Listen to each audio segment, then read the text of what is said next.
Então vamos lá, hoje à noite nós teremos apenas a parte introdutória da carta, segunda carta de Paulo aos Coríntios, capítulo 1, versos 1 e 2.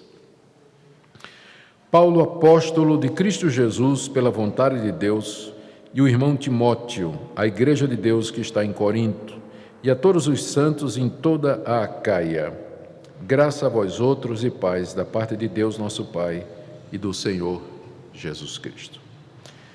Nosso Deus, nós pedimos que Teu Espírito Santo nos conduza quando nós iniciamos o estudo dessa carta escrita pelo Teu servo. Pedimos que Tu nos orientes, que nos ensines de que maneira devemos entender a Tua palavra. Pedimos o Teu conforto e a Tua instrução a todos que aqui se encontram nessa noite. Fala aos nossos corações. Em nome de Jesus. Amém. Muito bem, meus irmãos, hoje à noite, então, apenas a introdução à carta. Vamos começar com o verso 1. Paulo, apóstolo de Cristo Jesus, pela vontade de Deus, e o irmão Timóteo, a igreja de Deus que está em Corinto, e a todos os santos em toda a Acaia. O que nós temos aqui é a introdução padrão de todas as cartas que eram escritas naquela época. Hoje nós escrevemos carta de maneira completamente diferente. Geralmente nós colocamos o nome do autor, aliás, nós colocamos o nome do destinatário no cabeçalho da carta, ao querido irmão fulano. E lá no fim da carta é que a gente escreve, né, um abraço e a gente se identifica. Mas naquela época as cartas eram escritas dessa maneira. Por que é que a gente sabe? Assim, por que é que a gente sabe que essa era a maneira padrão de se escrever? Porque descobertas arqueológicas, especialmente de manuscritos antigos e que foram preservados, nos mostram, recuperaram centenas e centenas e centenas de cartas datando mais ou menos da época em que o apóstolo Paulo escreveu essas cartas. Muitas dessas cartas foram descobertas no norte do Egito, numa cidade chamada Nag Hammadi, onde em 1950 foi feita uma grande descoberta de uma biblioteca enorme, contendo inclusive escritos gnósticos, contabilidade, cartas comuns de pessoas que se correspondiam. E essa descoberta nos ajudou a compreender melhor o Novo Testamento.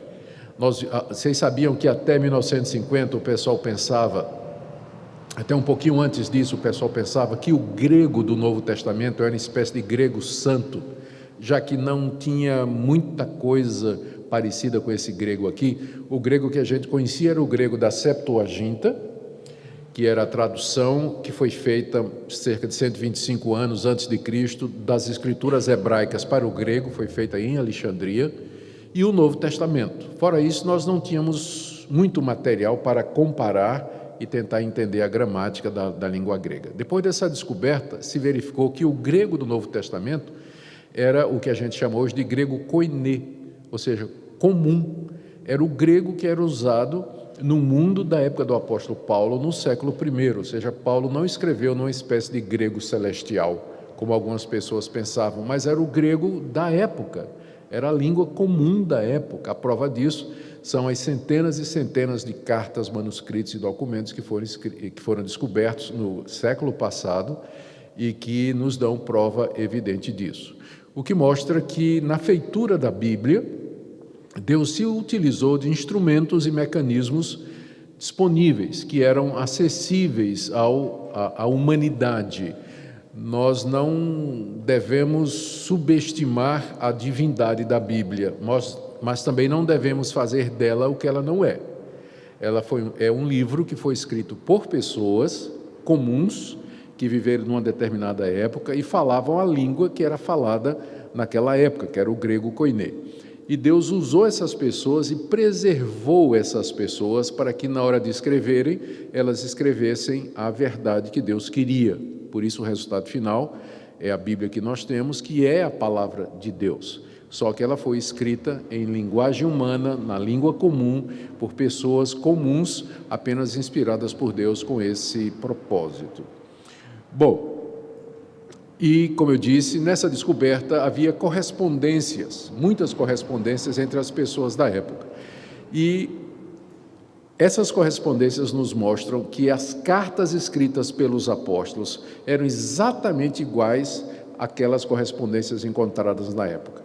As cartas começavam com a identificação do autor, a identificação do recipiente ou do destinatário e um voto ou uma saudação, que geralmente era, no caso dos gregos, se usava a palavra graça para vocês, a palavra grega haire, não é? Salve ou graça, né? E que por conta da influência do judaísmo, Paulo acrescentou paz, graça e paz. Graça era a costumeira saudação entre os gregos e paz é por conta do shalom que os judeus ansiavam e desejavam, e era a saudação que os judeus usavam, né? Paulo então combina as duas coisas, bem como os outros escritores do Novo Testamento. Então era assim que eram as cartas naquela época. Agora, a grande contribuição do cristianismo é que essas cartas, elas não são exatamente cartas, embora elas tenham essa estrutura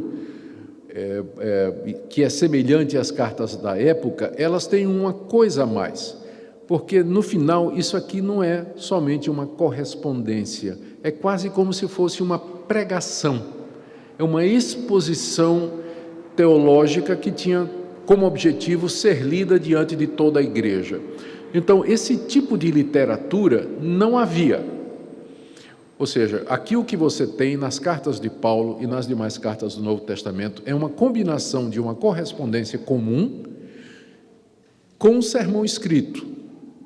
E essa é uma contribuição distinta do cristianismo para os gêneros literários que ocorreram ou que apareceram no mundo. Quem é que podia lembrar um outro gênero literário que foi criado pelo cristianismo praticamente? Apocalipse. O livro de Apocalipse é um gênero literário que tem pouca correspondência na literatura daquela época. É típico do cristianismo também. É um gênero literário que foi criado pelos cristãos. E o cristianismo deu origem a uma série de coisas novas. Não somente criou gêneros literários, mas música nova. Criou uma maneira nova de ver o mundo. E daí ele saiu transformando todas as culturas onde ele era aceito e pregado. Há um poder no cristianismo criativo. O cristianismo consegue liberar, por conta do perdão que nos é dado em Cristo Jesus e da presença do Espírito Santo, ele consegue liberar a mente humana, a alma humana, de maneira que os cristãos eles têm sido responsáveis através da história pelo surgimento de escolas, de instituições políticas, sistemas econômicos até, dizem que são os cristãos que inventaram o capitalismo, né? Não sei o quanto há de verdade nisso, há alguma verdade nisso. Ideias, direitos civis fundamentais, ideias sobre educação, tanta coisa que surgiu no bojo do cristianismo, exatamente porque o cristianismo ele tem esse poder de transformar, mudar e liberar o coração humano e a mente humana para se relacionar com a sociedade, transformá-la e levá-la adiante. Então, estamos diante desse gênero literário que é típico do cristianismo, que são as chamadas epístolas. Não é, a gente às vezes chama carta, né? Mas o nome técnico é epístola, porque é uma combinação de carta com um sermão, tá? E que só tem dentro do cristianismo, não tem, você não encontra esse gênero fora do âmbito cristão, mas somente aqui. Bom, então, seguindo o costume da época, o apóstolo Paulo se apresenta, o autor se apresenta, não é, no verso 1, como sendo Paulo, apóstolo de Cristo Jesus pela vontade de Deus. O Paulo aqui, todo mundo sabe quem é o Paulo apóstolo, ex-fariseu, convertido a Cristo Jesus no caminho de Damasco. A história dele está narrada no livro de Atos, e nas cartas que ele escreveu, ele também nos dá informações a respeito da sua vida, que ele era um fariseu, que ele era da tribo de Benjamim, que ele foi criado aos pés de um mestre conhecido na época e atestado por escritos rabínicos, que era um grande mestre em Israel, chamado Gamaliel, provavelmente de família abastada. O seu pai tinha cidadania romana. Paulo, então, herdou essa cidadania romana. Ele nasceu numa cidade chamada Tarso da Cilícia, não nasceu em Jerusalém, mas naquilo que era chamado de a dispersão. Era um judeu extremamente bem educado. Ele cita vários autores e poetas gregos aqui nas suas cartas. Era um homem extremamente versado no Antigo Testamento, era um rabino, ou seja, era um homem de 3 mundos. Ele era judeu por nascimento, herdou toda a cultura judaica e o conhecimento rabínico. Ele era cidadão romano, portanto, cidadão do mundo, do império que dominava o mundo de então, e ele tinha profundo conhecimento da cultura helênica. Conhecia o grego de Paulo é impecável, conhecia muito bem o grego, falava o hebraico, conhecia provavelmente o aramaico, com certeza conhecia aramaico, que era a língua popular dos judeus, e provavelmente falava o latim, que era a língua oficial do Império Romano. Então, não é pouca coisa, não. Paulo era um dos homens mais bem preparados da sua época. Só que ele, quando se apresenta aqui, ele se apresenta simplesmente como apóstolo de Jesus Cristo. É assim que ele se apresenta. Um apóstolo significa literalmente alguém que é enviado. É isso que a palavra grega significa. E ela é usada no Novo Testamento em alguns sentidos. O sentido mais comum é como se fosse um ofício que é reservado para um grupo seleto. Aqueles 12 discípulos que Jesus chamou e os nomeou apóstolos, de acordo com Lucas 6, que é a primeira vez que aparece o nome apóstolos da Bíblia, e então ele aparece na boca de Jesus. Jesus chama 12 e os denomina apóstolos. Então, a palavra apóstolo no Novo Testamento é usada na maioria das vezes para se referir aos 12 discípulos que Jesus escolheu. Em seguida, a palavra é usada para se referir a Paulo, quer seja Paulo se chamando de apóstolo, quer seja pessoas se referindo a Paulo como apóstolo. E, em terceiro lugar, a palavra apóstolo é usada para algumas outras pessoas no Novo Testamento, como Silas, Timóteo, Epafrodito, no sentido de mensageiro enviado ou encarregado de cumprir alguma tarefa. Então, Paulo aqui, quando se denomina apóstolo de Jesus Cristo, ele não está dizendo que ele é um missionário de Jesus Cristo, mas ele está usando como um título, como designação de uma função. Ele havia sido chamado por Jesus Cristo em pessoa, o Cristo ressurreto, havia recebido uma tarefa, que era a pregação do Evangelho entre os gentios, e também autoridade de governo sobre as igrejas, como apóstolo de Jesus Cristo, e inspiração para que escrever a Escritura, para nos dar o que hoje nós conhecemos como as suas cartas no Novo Testamento. Por que Paulo se apresenta assim? Ele se apresenta assim, primeiro, para ninguém ter dúvida de que o que ele vai escrever é autoritativo. Os apóstolos, os 12 e Paulo, eram vistos como emissários oficiais e representantes de Jesus Cristo, e que, portanto, o que eles escreviam e aquilo que eles diziam era para ser recebido como sendo a própria palavra de Cristo. Então, já para dar autoridade à carta, Paulo se apresenta: eu sou apóstolo de Cristo Jesus. Essa é a razão, então, pela qual as suas cartas deviam ser recebidas na igreja de Corinto, lidas e acatadas, obedecidas, como sendo instruções vindas do próprio Deus. E ele acrescenta aqui, depois de dizer que ele é Paulo, apóstolo de Jesus Cristo, ele diz: pela vontade de Deus.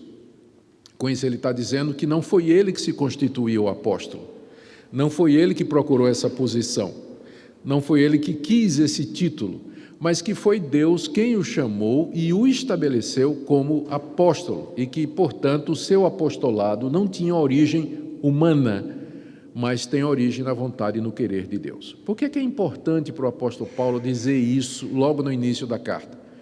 Como nós iremos ver, uma das razões pelas quais Paulo escreveu essa segunda carta aos Coríntios é que a autoridade dele como apóstolo estava sendo questionada por pessoas que estavam se infiltrando na comunidade, lá na igreja de Corinto, dizendo que eles eram apóstolos verdadeiros e que Paulo era fake, que Paulo era falso, que Paulo não era um apóstolo verdadeiro, que Paulo era um usurpador. Paulo vai gastar boa parte dessa segunda carta defendendo o seu apostolado, provando que ele é apóstolo verdadeiro de Jesus Cristo. Aqui na introdução, então, ele já introduz o assunto. Paulo, apóstolo de Jesus Cristo, pela vontade de Deus, e não um mercenário, como está sendo dito aí na igreja. É mais ou menos isso que ele está fazendo aqui, tá bom? É claro, nós vamos ter muita oportunidade, durante o decorrer da carta, de examinar essa questão de apóstolo, porque nos dias de hoje há também quem se apresente como apóstolo de Jesus Cristo. Será que essa reivindicação é bíblica? Será que ela é correta? Nós teríamos apóstolos hoje? Isso nós vamos deixar mais para frente, não vai faltar oportunidade. Aqui nessa carta, Paulo, pelo menos 3 vezes, se refere a falsos apóstolos. É verdade que é lá pelo capítulo 11, no capítulo 13, vai levar quase um ano para a gente chegar lá. Mas daqui até lá nós teremos oportunidade suficiente para voltar a esse assunto. Basta dizer que, na nossa compreensão, que é o que a gente tem ensinado, Paulo e os 12 discípulos de Jesus Cristo, chamados apóstolos, eles representam uma categoria especial e única, e que foi levantada por Deus para um momento de transição da antiga aliança para a nova, quando era preciso que pessoas autorizadas por Deus demonstrassem de maneira muito clara que aquela transição estava sendo feita pelo próprio Deus. Por isso eles eram capazes de fazer aqueles grandes sinais e prodígios, por isso que o que eles escreveram é considerado como fundamento da igreja cristã. Eles eram testemunhas da ressurreição de Jesus Cristo e a autoridade deles é para ser recebida como autoridade do próprio Deus. Mas era um grupo específico, fechado e que não tem mais. Ao longo da carta, nós veremos as argumentações a respeito disso aí. Quando Paulo escreveu a carta, ele não estava sozinho, né? Veja aí no verso 1 que ele diz: Paulo, apóstolo de Cristo Jesus, pela vontade de Deus, e o irmão Timóteo. Era muita gentileza da parte do apóstolo Paulo incluir o irmão Timóteo aqui na saudação. Timóteo estava com Paulo na época em que Paulo escreveu a carta, mas ao mesmo tempo em que Paulo é gentil o suficiente para incluir o irmão Timóteo na apresentação, ele faz a distinção, né? Eu sou Paulo, o apóstolo de Jesus Cristo, e aqui está o irmão Timóteo, não é? O irmão Timóteo. Paulo deixa muito claro de que, eu acho isso interessante, porque algumas pessoas dizem que Timóteo era apóstolo também, porque uma vez, no livro de Atos, aliás, numa das outras cartas, Paulo chama Timóteo de apóstolo, se refere a ele como apóstolo, só que é no sentido de alguém que foi enviado para cumprir uma tarefa, não no sentido oficial. Se Timóteo fosse apóstolo no mesmo sentido de Paulo, por que ele faria esse tipo de tratamento aqui? Paulo, apóstolo, e o irmão Timóteo. Se Timóteo era apóstolo, né, Paulo, né, certamente o incluiria na mesma saudação apostólica, mas é evidente que quando Paulo chama Timóteo de apóstolo, é no sentido de encarregado, no sentido de missionário, alguém que é enviado para cumprir uma missão. E era isso que Timóteo fazia o tempo todo. Paulo enviava para cumprir determinadas tarefas, cuidar de determinadas igrejas, resolver problemas em determinadas regiões. Mas Paulo aqui, né, estava com Timóteo e ele inclui Timóteo na sua saudação. A quem essa carta é destinada? Ele diz aqui: a igreja de Deus que está em Corinto e a todos os santos em toda a Acaia. Então são 2 destinatários. Primeiro, a igreja de Deus na cidade de Corinto. Bom, eu acho sempre impressionante que Deus teria uma igreja numa cidade como Corinto. Corinto era uma das cidades mais devassa daquela época. Eu já disse a vocês aqui, estudando primeiro aos Coríntios, que a cidade era tão imoral, tão corrompida, que surgiu um verbo na língua grega, na época, antes de Paulo, que era o verbo corintinizar, que significava corromper alguém. Corintinizar alguém era levar aquela pessoa a se tornar corrupta. Esse verbo, ele foi cunhado em cima da fama da cidade de Corinto, para vocês terem uma ideia. Agora, veja só o que não parece uma contradição. A igreja de Deus que está em Corinto, a cidade mais devassa daquela época. Mesmo naquela cidade devassa, Deus tinha uma igreja. A igreja foi criada por Deus para estar no mundo. Para estar no mundo. Ela não faz parte do mundo no sentido de que ela é diferente do mundo, mas ela está no mundo, como Jesus orou lá em João 17 ao Pai: não peço que os tires do mundo, mas que os livres do mal. Deus consegue, mesmo no meio de ambientes tão corrompidos como Corinto, levantar um povo para si mesmo. Por isso, não percamos a esperança. A gente ouve notícias cada vez piores. O Brasil vai de mal a pior. A imoralidade, as ideologias contrárias à palavra de Deus, a corrupção da política, o desvario na economia. O noticiário está cheio de notícias que nos deixam bastante deprimidos. Mas se Deus tem uma igreja em Corinto, Ele também tem uma igreja no Brasil e Ele também tem um povo seu em Goiânia. E isso é bastante encorajador. O que é mais encorajador ainda é que essa igreja que estava na cidade de Corinto é uma das piores igrejas do Novo Testamento. Há várias igrejas às quais Paulo escreveu cartas. Romanos, a igreja de Roma, a igreja de Filipos, a igreja de Tessalônica, a igreja de Colossos. Mas não tem, algumas delas tinham problemas, mas nenhuma teve tanto problemas como a igreja de Corinto. Como nós vimos no capítulo 1, era uma igreja dividida, era uma igreja onde tinha grupos em torno de personalidades, era uma igreja com problemas de imoralidade, problema doutrinário. Os crentes viviam brigando, na hora da ceia o pau quebrava, o culto era uma confusão completa. Mesmo assim, Paulo é capaz de escrever essa igreja e chamar os crentes de quê? A igreja de Deus que está em Corinto. Apesar da sua deformação, apesar dos seus problemas, ainda era uma igreja de Deus. Aí vem a grande pergunta: qual o limite? Qual o limite? Até que ponto uma igreja pode se corromper e deixa de ser considerada igreja de Deus? Se você fizer um exame dos problemas que havia na igreja de Corinto, você vai ver que os problemas todos eram relacionados com a imaturidade da igreja e do pano de fundo pagão daqueles novos convertidos. Havia problema de imoralidade, havia problema de ética, tinha um irmão processando o outro no tribunal, mas não havia, apesar de todos esses problemas, a igreja de Corinto ainda mantinha aquilo que era central no Evangelho. Eles continuavam a crer em Jesus Cristo como Senhor e Salvador, isso não estava em jogo.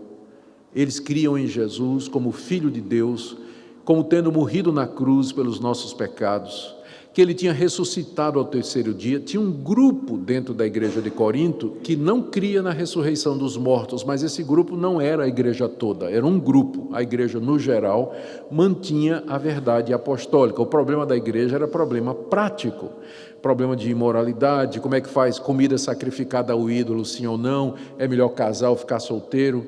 Então, era uma igreja que, embora problemática, ela não tinha abandonado as grandes verdades centrais que havia aprendido com o apóstolo Paulo, que era diferente da igreja dos Gálatas. Na igreja dos Gálatas, Paulo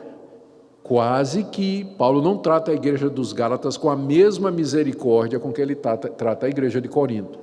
Na igreja dos Gálatas, Paulo fica dizendo mesmo: se vocês continuarem assim, vocês estão separados da graça de Deus, meu trabalho foi em vão, esse é outro evangelho, eu não reconheço vocês, vocês são insensatos, vocês estão fascinados por uma outra mensagem.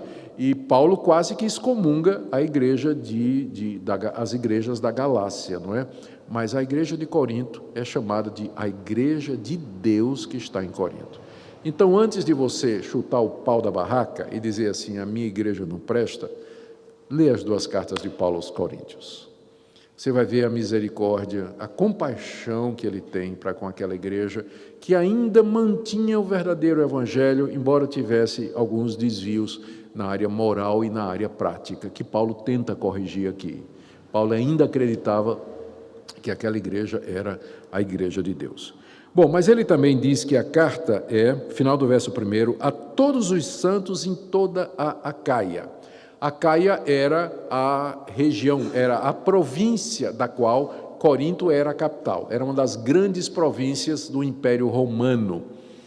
E Corinto era exatamente a capital dessa província. E ali na região da Acaia, Paulo havia plantado várias igrejas, além da igreja de Corinto, que era a principal na capital.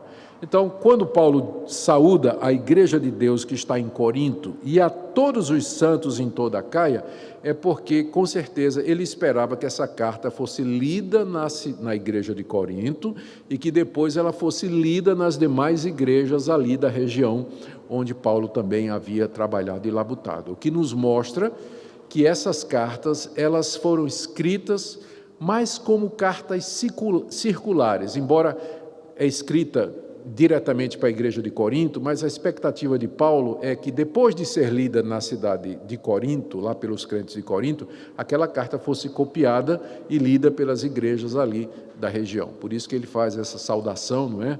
Abrangente, incluindo as igrejas ali da província da Acaia. Muito bem.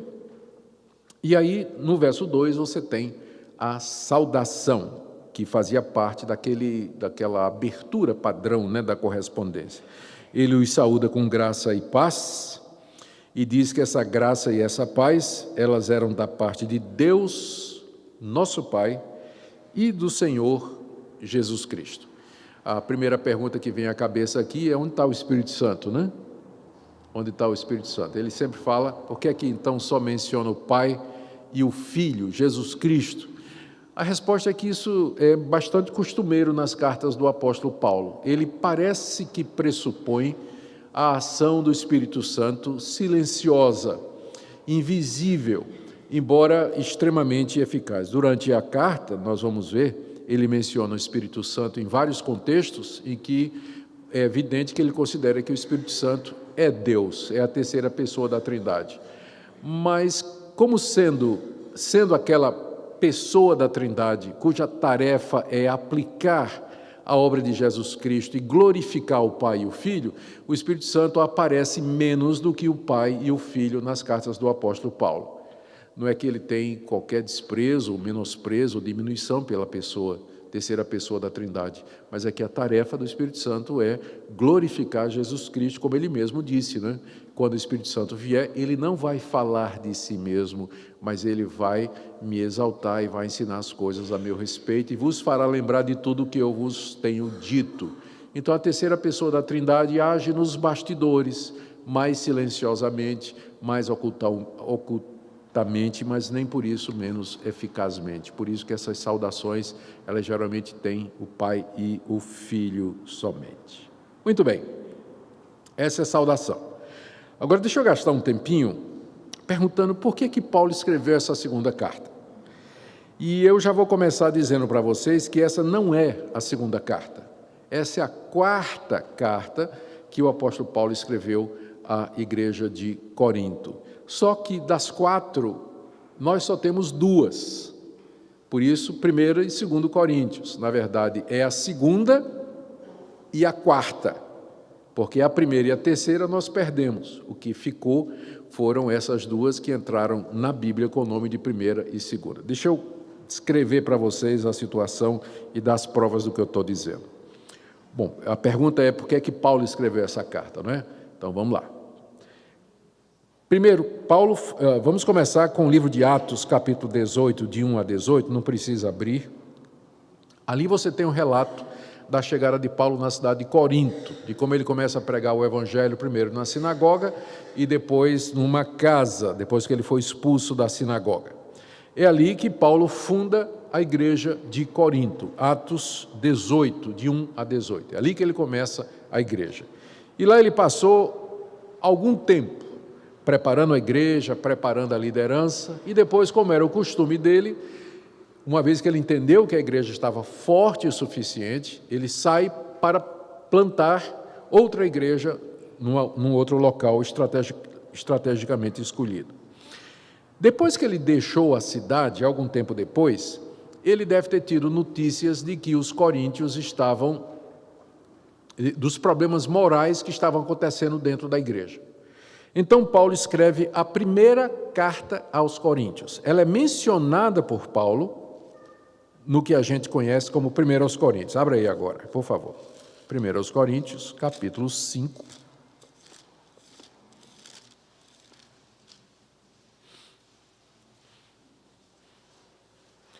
Verso 9. Paulo está tratando aqui, nesse capítulo 5, de um problema de disciplina. Tinha um irmão na igreja que estava vivendo maritalmente com a mulher do seu pai, com a sua madrasta, né? Aí Paulo dá uma bronca na igreja e diz no verso 9: já em carta vos escrevi que não vos associasseis com os impuros. Refiro-me com isso não propriamente aos impuros desse mundo, ou aos avarentos, roubadores, idólatras, pois nesse caso terias de sair do mundo. Mas agora vos escrevo que não vos associeis com alguém que, dizendo-se irmão, for impuro, avarente, idólatra, maldizente ou beberrão, roubador, com esse tal, nem ainda com mais. Então, é evidente que Paulo está se referindo a uma carta que ele escreveu antes dessa daqui. Já em carta vos escrevi, mas agora vos escrevo. Então, é uma referência a uma outra correspondência e o conteúdo dessa correspondência ele diz aqui. Já em carta eu vos escrevi que não vos associasseis com os impuros. Então, Paulo tinha tomado conhecimento de que havia gente na igreja de Corinto vivendo uma vida imoral. Aí ele mandou uma primeira carta dizendo: não se associem com essas pessoas. Que a igreja de Corinto pensou que Paulo estava se referindo ao pessoal do mundo. Aí Paulo disse: não. Ele diz aí no verso 11: eu me refiro não aos impuros desse mundo, porque então vocês teriam que sair do mundo, mas eu me refiro a gente que se diz crente e que vive como pessoas do mundo. Com esse vocês nem comam. Primeira carta de Paulo aos Coríntios, então, foi sobre a necessidade da igreja separar-se daquelas pessoas que se diziam cristãs, mas que tinham uma vida errada, uma vida imoral, uma vida que não condizia com os padrões. Essa primeira carta nós não temos. Então essa foi a sua primeira carta.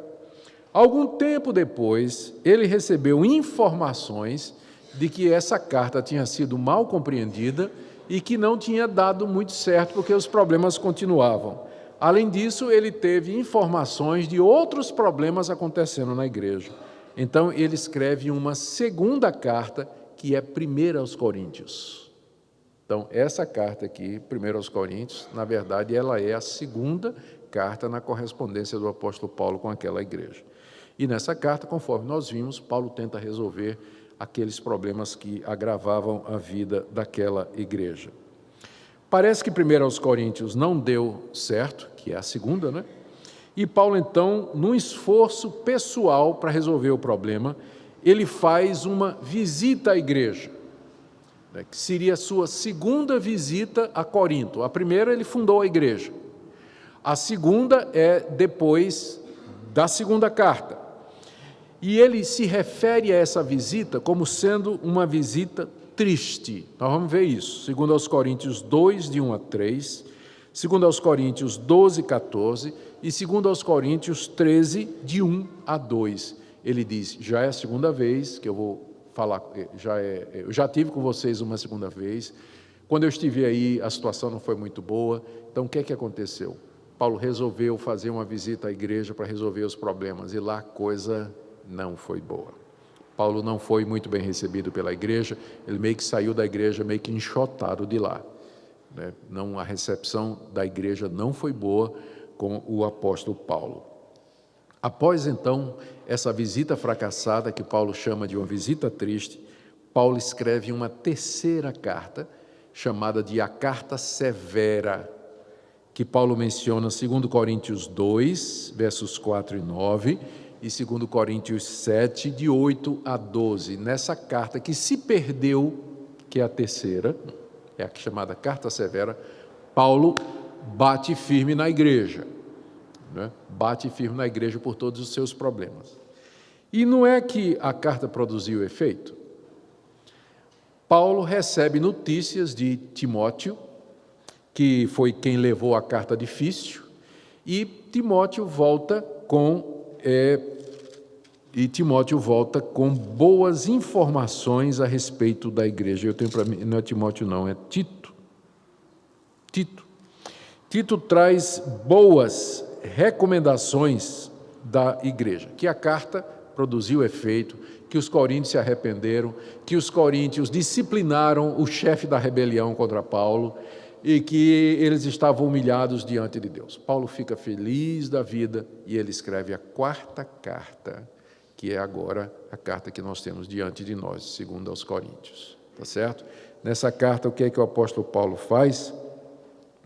Ele começa explicando o porquê dos sofrimentos dele. Ele faz isso porque havia dúvidas na igreja do apostolado dele, e uma das causas porque as pessoas achavam que Paulo não era apóstolo é porque ele apanhava muito.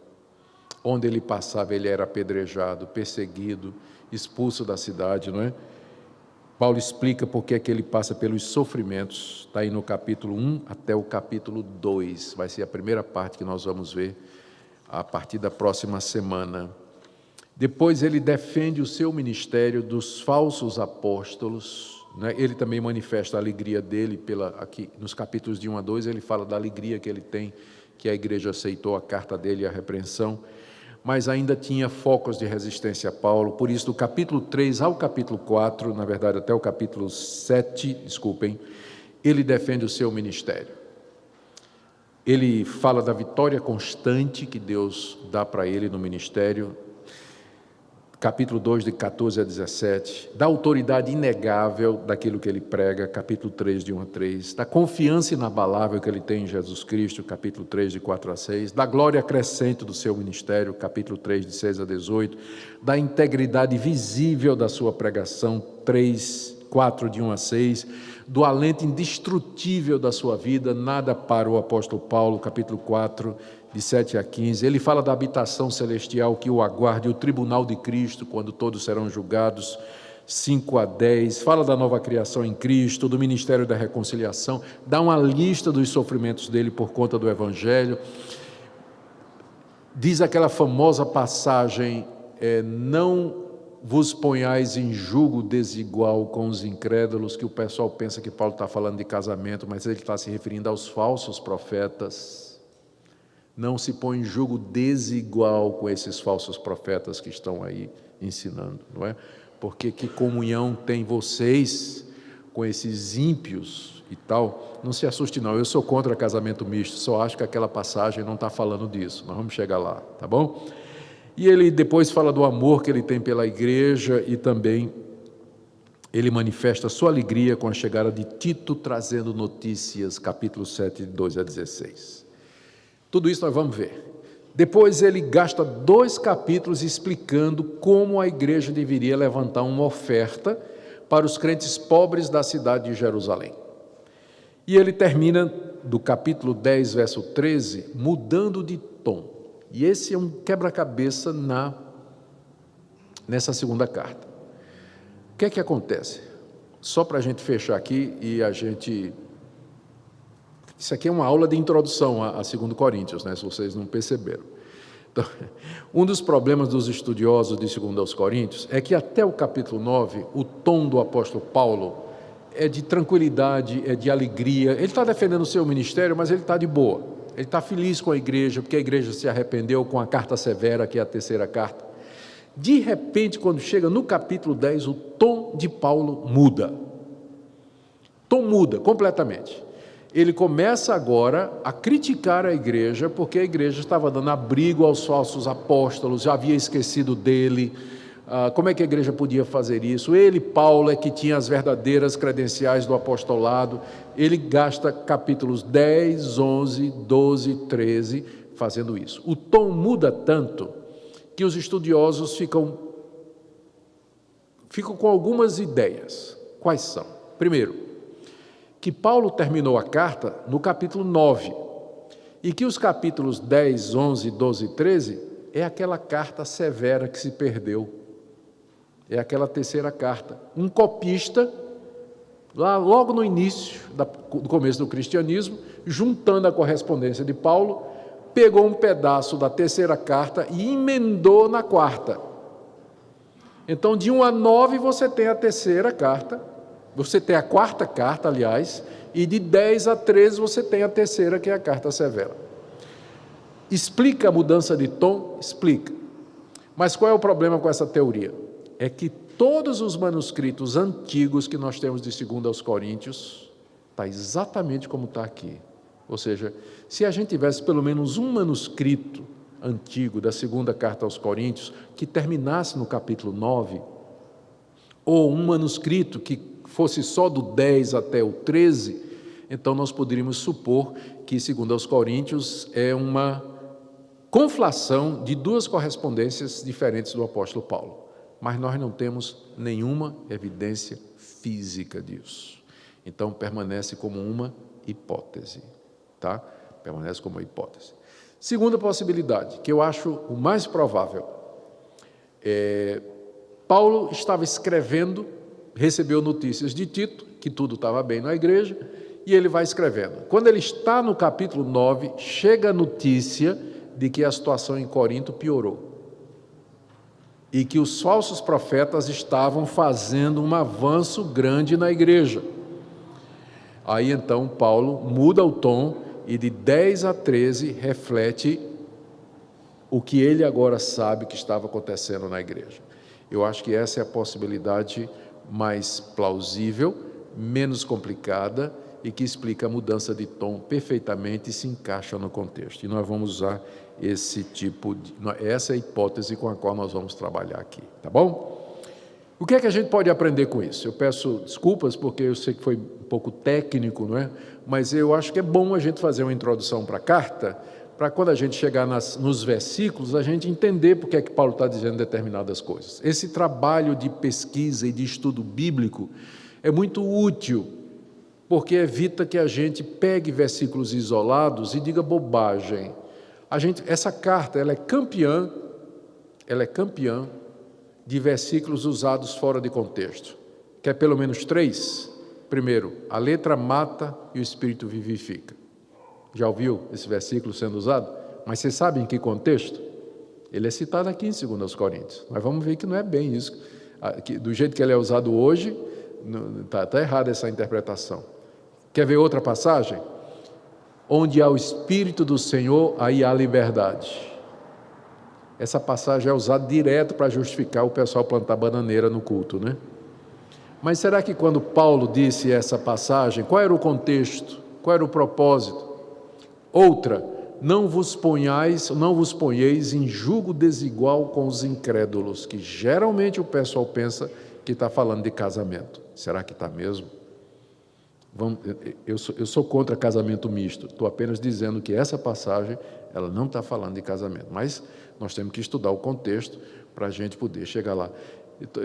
Então essa carta ela tem pelo menos 3 passagens que são usadas erradamente porque tiradas fora do contexto. Por isso que eu disse, por isso que eu estou fazendo esse trabalho introdutório, para que quando a gente for interpretar a carta, a gente faça isso à luz do seu quadro maior, porque aí as possibilidades da gente errar são menos. Tá bem? O que é que a gente pode aprender da introdução? Eu destaquei aqui 5 lições. Primeira delas, desde a época de Paulo tinha gente querendo ser apóstolo. Desde a época de Paulo já tinha gente querendo ser apóstolo. Então, não tem nenhuma novidade, não há nada novo debaixo do sol. Só dizendo. Segundo, Paulo precisou defender a sua autoridade apostólica. Isso, à primeira vista, soa não muito bem, Por que Paulo teve que se defender e dizer, não, eu sou apóstolo? Não parece meio arrogante isso, né? Eu sou apóstolo de Jesus Cristo. Mas a preocupação de Paulo não era com o nome dele, nem com títulos. Era com a verdade que ele representava. Paulo era instrumento de Deus para trazer o verdadeiro evangelho, a palavra da cruz aos gentios. E a autoridade dessa mensagem dependia da sua função como apóstolo. Se fosse provado que Paulo não era apóstolo de Jesus Cristo, a sua mensagem perderia a confiabilidade. Então, a preocupação de Paulo em se defender não é pessoal, mas é porque a verdade do Evangelho estava em jogo, o que traz uma lição preciosa para nós. Nós temos que fazer a diferença entre aquelas ofensas que são pessoais e dirigidas a nós, pessoalmente, e aquilo que vem contra nós porque nós somos de Cristo, porque somos cristãos e porque estamos afirmando a verdade. No primeiro caso, o que Jesus ensina é que a gente perdoe, que a gente dê a outra face, que a gente não reaja. Se é pessoal, a gente deve seguir o caminho do perdão e da misericórdia. Mas quando está em jogo a verdade de Deus, aí a gente pode virar onça mesmo e partir para a briga, porque o que está em jogo é a verdade do Evangelho. Ou seja, mexa comigo, mas não mexa com o Evangelho. Não mexa com o Evangelho. Aí eu viro onça, né? Aí eu vou brigar. Como Calvino disse uma vez, todo cão, qual é o cão que não ladra quando vê o seu dono ser ameaçado? Qual é o cachorro que não late? Cachorro verdadeiro, né? Que tem uns que você joga uma boneca, eles ficam brincando lá e você no dono e ele não está nem aí, né? Especialmente dálmatas. Eu já tive 2 dálmatas, mas qualquer ladrão que chegasse em casa, jogasse uma bonequinha, eles iam brincar lá com a bonequinha e o ladrão entrava em casa. Graças a Deus nunca entraram, mas a gente fez essa experiência, né? Todo cachorro que é cachorro mesmo, quando vê o dono ameaçado, ele late. Então, mexa comigo, mas não mexa com o Senhor Jesus, porque aí eu vou latir, aí eu vou brigar. Paulo nos ensina isso aqui. Uma outra lição que eu pensei que nós devíamos tirar daqui é a formação da Bíblia.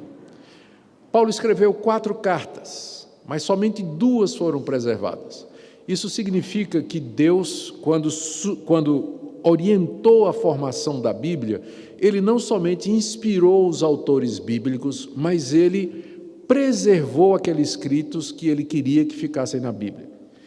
Eu digo isso porque se hoje, amanhã, a gente descobrir a primeira carta que Paulo escreveu, aquela que ele menciona, o que é que a gente faz se a gente descobrir? Se a arqueologia descobrir num vaso enrolado aí, lá em algum lugar em Jerusalém, uma cópia da primeira carta que Paulo escreveu aos Coríntios e que a gente não tem, será que a gente devia incluir na Bíblia? Sim ou não? Resposta, minha resposta, não. Porque Deus não somente inspirou os autores bíblicos, mas ele supervisionou aqueles livros que deveriam ser preservados. Muita coisa foi escrita, outras coisas foram escritas. O próprio apóstolo João diz que Jesus fez muitos mais milagres do que aqueles que estavam narrados no Evangelho, mas aqueles foram selecionados por Deus com o objetivo de fazer-nos crer no Senhor Jesus.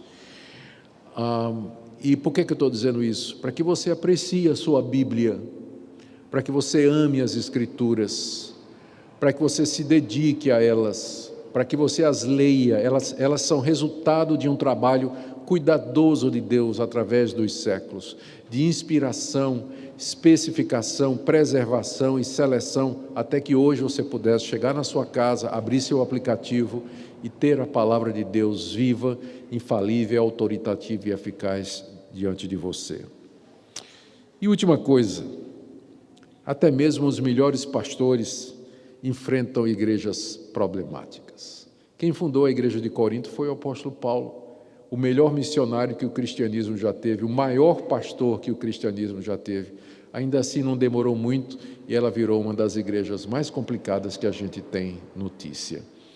Às vezes aparece alguém dizendo assim, pastor, especialmente jovens, eu estou sentindo que Deus está me chamando para ser pastor. Eu digo, rapaz, não faça isso. Não faça isso. Não, eu estou sentindo que Deus quer que eu seja pastor. Eu digo, rapaz, Que tal engenheiro, que tal médico, que tal outra profissão, meu filho? Porque o pastorado, ele não tem aquele glamour, não é? Aquela aura que às vezes pode parecer.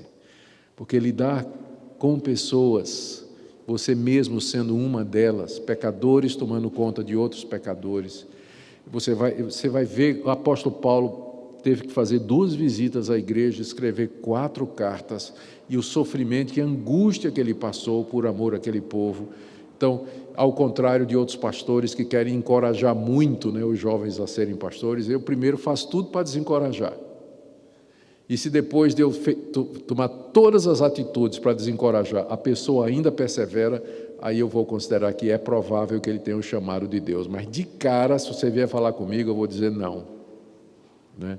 Eu acho que você devia ser outra coisa, vamos pensar em outra alternativa para a sua vida. Pastor é a última hipótese.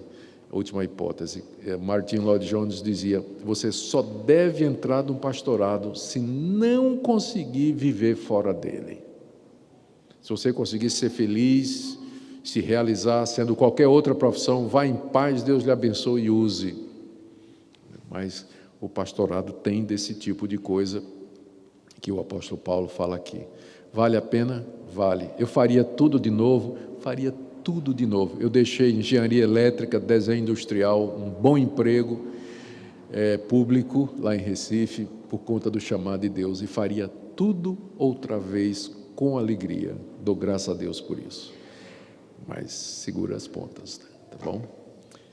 Que Deus nos ajude, meus irmãos. Vamos orar e depois eu vou abrir para perguntas. Senhor, muito obrigado pela Tua palavra, muito obrigado pelo apóstolo Paulo, pelos homens de Deus que o Senhor levantou através da história para nos ajudar. Pedimos que o estudo dessa carta acalente o nosso coração, nos instrua, nos conforte e nos dirija em tudo. Oramos especialmente pelos pastores que lutam, às vezes, com igrejas difíceis e complicadas, como a igreja de Corinto. Dá-lhes resiliência, perseverança, humildade, como Paulo teve para tratar aqueles irmãos como igreja de Deus e ajudá-los a sair dos seus problemas. Obrigado que o Senhor é bom. Em nome de Jesus. Amém.